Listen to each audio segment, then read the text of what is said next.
The schematic burned itself into Professor Cygnus's mind, a radioactive brand searing away any shred of reason or restraint. He stared at the ghostly blue lines etched across the ancient screen, each one a whispered promise of power beyond imagining. A human warship, here in the shattered archives of a lost alien civilization. Cygnus had uncovered a blueprint for Armageddon. Somewhere in the vast cold between the stars, humanity endured. Cygnus had never met a human, never studied their culture, or bothered to learn their history. Few of his people had. The bipedal primates were just one of 1,000 spacefaring races, jostling for resources and influence in an increasingly crowded galaxy. But this ship, this impossible, glorious abomination of alloy and might, could change everything. Cygnus knew he should report the schematic to the Klingon High Council. Let his government's scientists and generals study it, unlock its secrets, and hopefully bury them forever. But the thought of that sleek, predatory hull in the hands of politicians and warriors sickened him. Did his people have the wisdom to wield such a weapon responsibly? Could any species? No, Cygnus decided as he downloaded a copy of the corrupted file onto an encrypted drive. This power was too seductive, too potentially devastating to trust anyone else with. He would study the warship design himself, in secrecy, learn its mysteries. Perhaps, if he was very careful, build a working prototype to prove it could be done. And then he would destroy all trace of this forbidden knowledge, saving the galaxy from itself. It would be his greatest achievement, his darkest secret, his heaviest burden. Professor Cygnus would unravel the riddle of this human doomsday machine, or lose his mind trying. As he slipped the data drive into his robes and crept from the dark and silent archive, he wondered if he hadn't lost it already. In the dimly lit confines of his makeshift laboratory, Professor Cygnus hunched over a battered workbench, soldering iron in hand. The acrid tang of molten metal mingled with the stale, recycled air as he fused another salvaged component into the half-built warship's skeletal frame.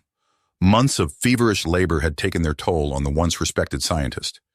His scales were dull and his eyes sunken, but they still gleamed with manic intensity.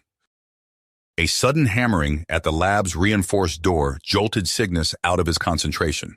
He whirled, hearts pounding, as the door hissed open to reveal a roguishly handsome human male. The visitor swept his gaze over the cluttered workspace, taking in the hulking shape of the unfinished ship with an appraising eye.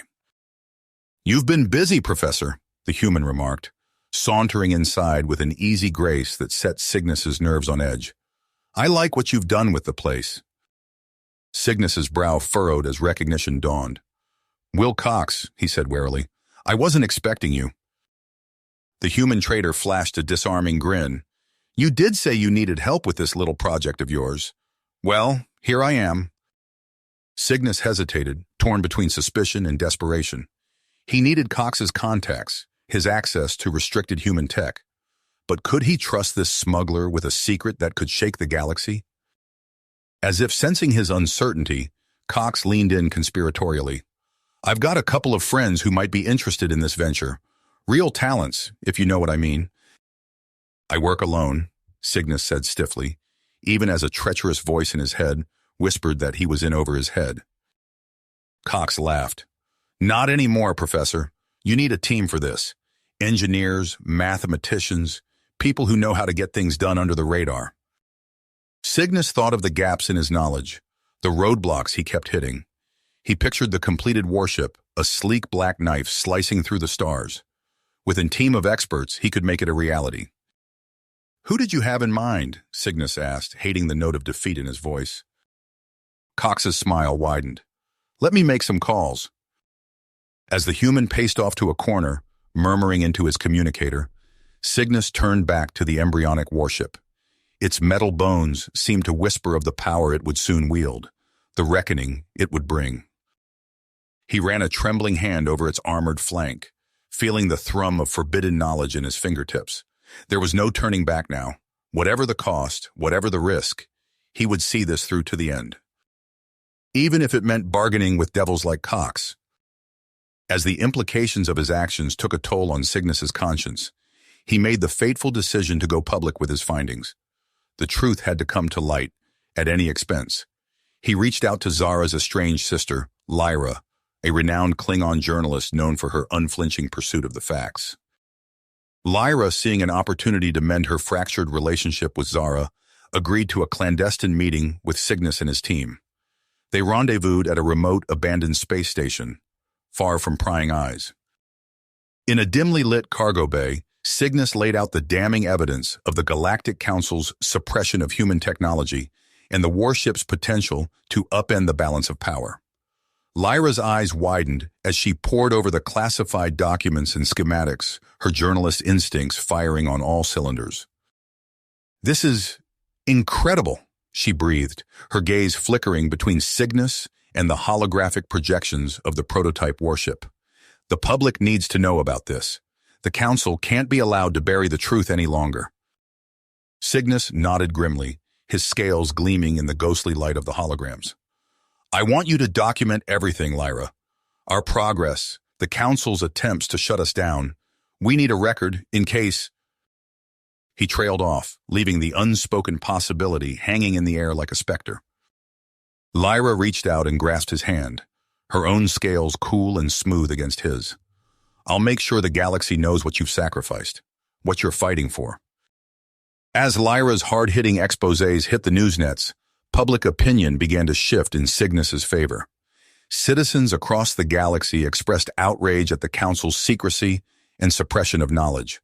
Pundits debated the implications of the human warship technology, with some hailing it as a potential game-changer, and others warning of the dangers of escalation. But the increased visibility came at a cost. Commander Karn, under immense pressure from his superiors to contain the situation, redoubled his efforts to track down Cygnus and his team. Klingon intelligence assets were deployed, informants were squeezed, and Black Arrow strike teams were put on high alert. Desperate to stay one step ahead of Karn, Cygnus authorized a series of high-stakes field tests to prove the prototype warship's capabilities. Zara and Tyrex, the team's ace pilots, took the sleek black vessel to a remote asteroid field and put it through its paces. The ship moved like a shadow-given form, slicing through the tumbling rocks with preternatural grace and agility. Its advanced sensors and weapon systems locked onto targets with flawless precision, reducing asteroids to plumes of shattered debris.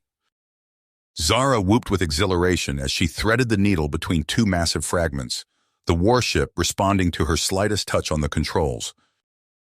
"This is what we've been working for, Ty," she crowed over the comlink. "Can you imagine what a fleet of these could do?" Tyrex gritted his teeth as he wrestled with the nav console, plotting evasive maneuvers on the fly. "Let's make sure this one survives first," he growled.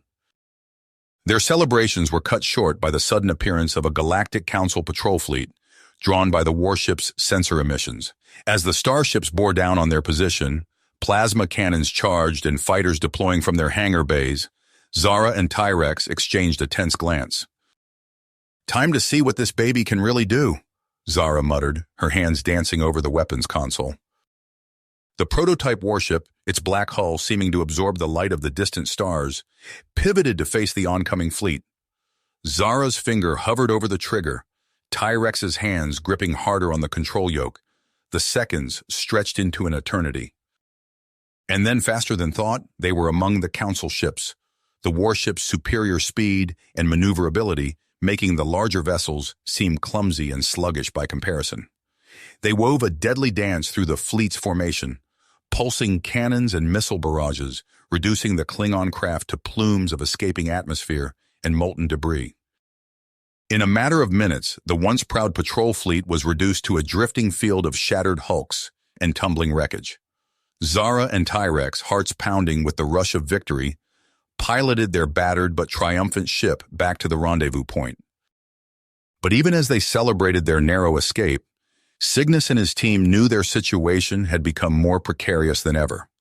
The skirmish was plastered across every news net in the galaxy, accompanied by Lyra's breathless reporting on the Council's desperate attempts to contain the crisis. Public opinion swung wildly, with some hailing the prototype warship as a heroic symbol of resistance against the Council's tyranny, and others decrying it as a rogue element that threatened to plunge the galaxy into chaos and war. As they hunkered down in their hidden base, Cygnus and his team pored over the warship's encrypted databanks, hoping to glean some insight into its origins and true potential. What they found sent a chill down Cygnus's spine. Buried beneath layers of security protocols and firewalls were fragments of communiques and intelligence reports that hinted at a far more sinister truth. The blueprints that had started Cygnus on this path may not have been leaked by accident, but deliberately planted by a shadowy human faction intent on destabilizing the Galactic Council. As they dug deeper, a name began to surface in the corrupted files and garbled transmissions. Atticus Quinn, the legendary human general who had vanished decades ago after a failed rebellion against the Council. A warrior without peer, a brilliant strategist, a charismatic leader who had once commanded the loyalty of millions. Cygnus felt a growing sense of unease as he considered the implications. Had he been manipulated from the start? Was the prototype warship not a tool for peace and progress, but a pawn in a much deadlier game? With Commander Karn closing in and time running out, Cygnus knew he faced a terrible choice. To forge ahead with his plan to complete the warship and expose the Council's machinations, even if it meant plunging the galaxy into war, or to heed the disturbing evidence that he and his team may be unwitting pawns in a decades-old conspiracy, masterminded by the most dangerous human ever to challenge the Council's rule. As he gazed at the looming shape of the unfinished warship, Cygnus felt the weight of the humanity's fate pressing down on his shoulders like a leaden cloak. The decision he made in the coming days would shape the future of billions of lives and potentially unleash the most destructive conflict the galaxy had ever seen. The glittering pinpricks of distant stars offered no answers, only cold and silent winking. Somewhere among those stars, an old soldier was moving pieces on a galactic chessboard only he could see. And Professor Cygnus, once a mere academic, had become the unwitting key to a checkmate decades in the making. The revelation of Atticus Quinn's involvement sent shockwaves through Cygnus's already fragile psyche. He retreated deeper into the bowels of their hidden base, surrounding himself with holographic displays and data readouts. Dark circles formed under his eyes as he pored over every scrap of information, searching for hidden meanings and concealed threats. Zara found him hunched over a console, muttering to himself, "Professor, we need to talk about—" "They're watching us," Cygnus hissed, not looking up. "Quinn's agents, the Council, they're all around us, waiting to strike." She reached out to touch his shoulder, but he flinched away. "We're safe here," she said softly. "We need to focus on our next move." But Cygnus was beyond reason. He spent days in isolation, emerging only to scrawl incomprehensible equations on the walls or demand access to more classified files. Meanwhile, in a stark interrogation chamber on a Council battlecruiser, Wilcox sat bound to a chair, his usual cocky demeanor replaced by genuine fear. Commander Karn loomed over him, eyes cold as space itself. "We know about your connection to Quinn," Karn growled. "Start talking." Cox licked his lips nervously. "It was years ago. He wanted me to get some tech to Cygnus. A reactor core. That's all I know, I swear." Karn smacked his fist on the table. "And you expect me to believe you were just a delivery boy? That you had no idea what Quinn was planning?"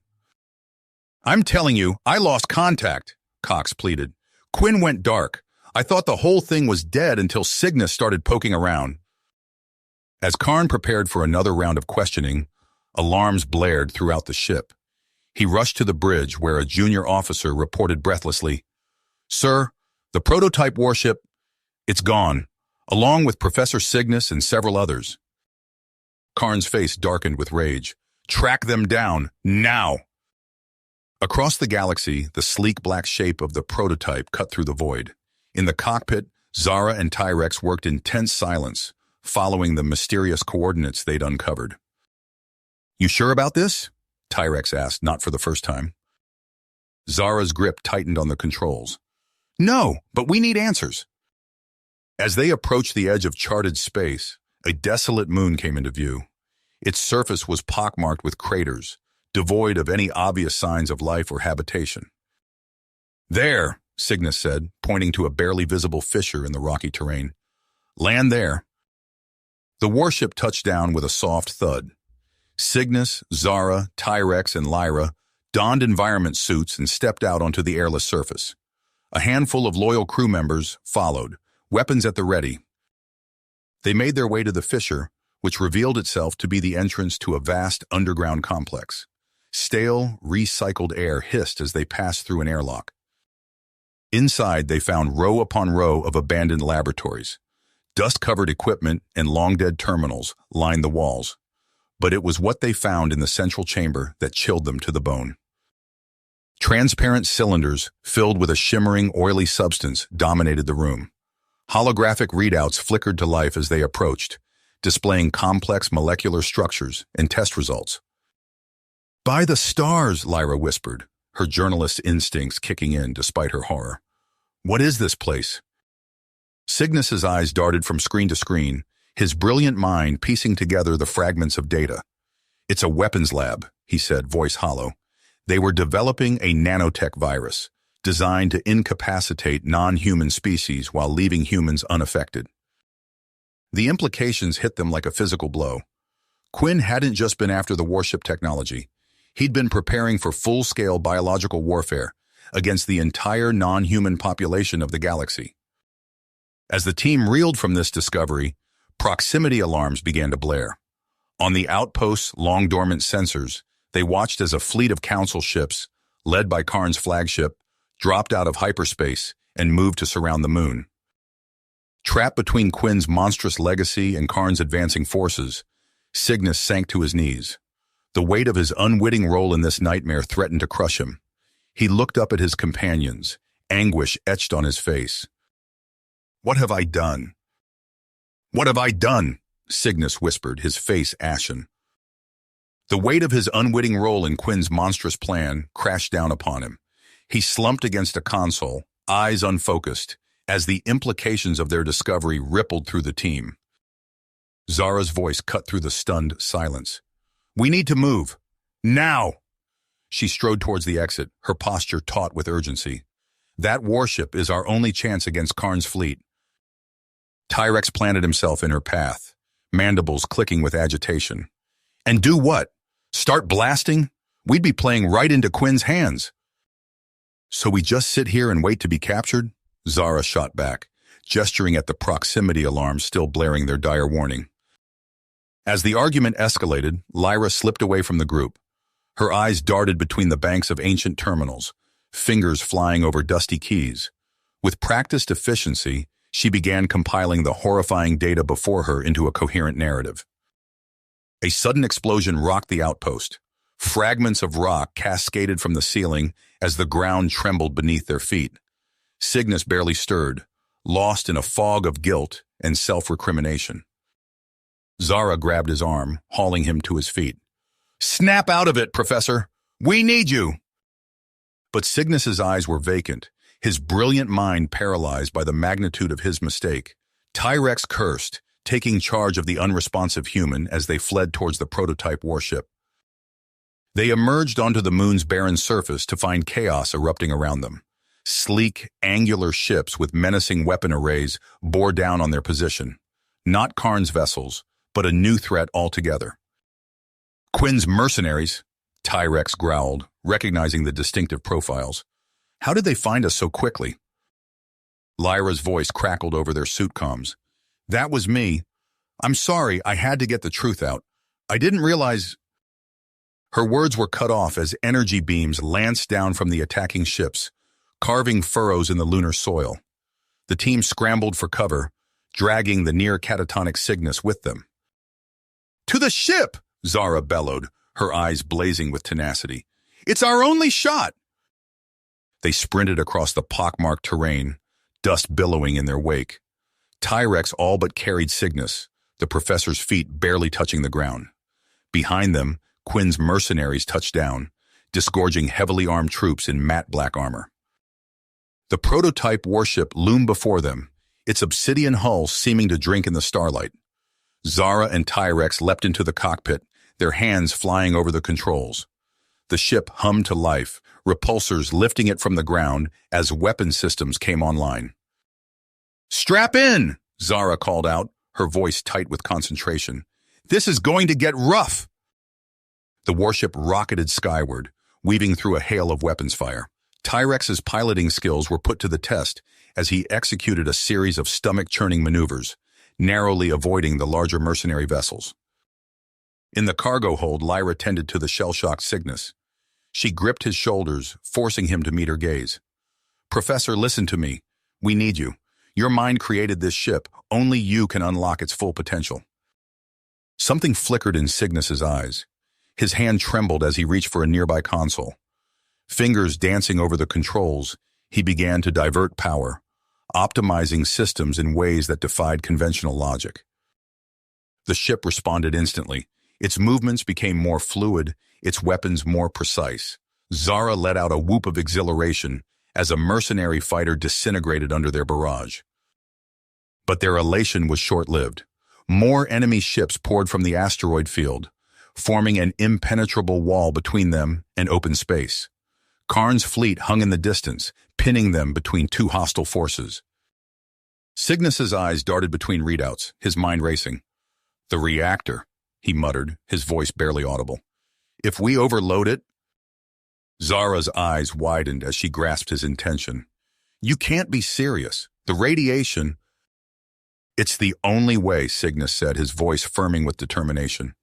He began to initiate the overload sequence, his movements precise despite the ship's violent, evasive maneuvers. Warning klaxons blared as the reactor core temperature spiked. Cygnus worked feverishly, sweat beading on his brow as he fought to contain the building energy. "Brace yourselves!" he shouted.